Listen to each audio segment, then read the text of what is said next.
Cette année, Paul a décidé de prendre les devants.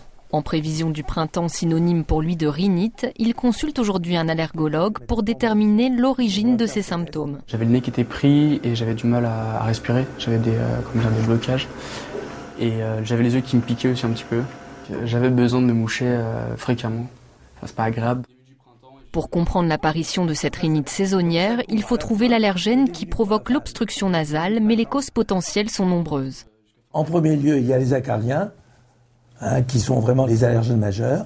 À côté de ça, il y a les pollens, avec les pollens de graminées, d'arbres et de composés d'herbacées, mais également les animaux domestiques.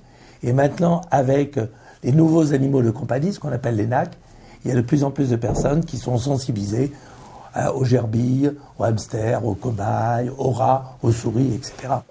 Le médecin effectue donc un test cutané sur le bras du patient pour vérifier s'il réagit à l'un des allergènes.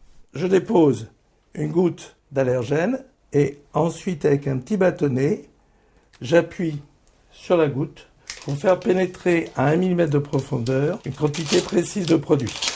Ce bouton rouge sur le bras de Paul n'est pas une manifestation due à l'allergène, mais un témoin positif qui montre que sa peau est apte à réagir au test. Il est ensuite soumis à 2 types d'acariens et 3 types de pollen. Donc maintenant on va faire un autre série de tests là sur le côté, des tests à des moisissures. Donc je dépose la goutte.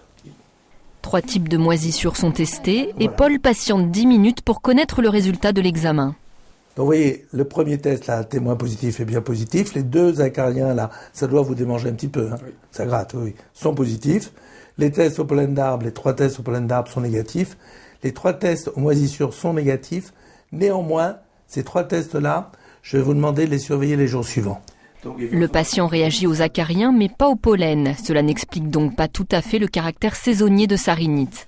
Il devra faire une prise de sang pour déterminer plus précisément la cause de son allergie et prendre un traitement adapté.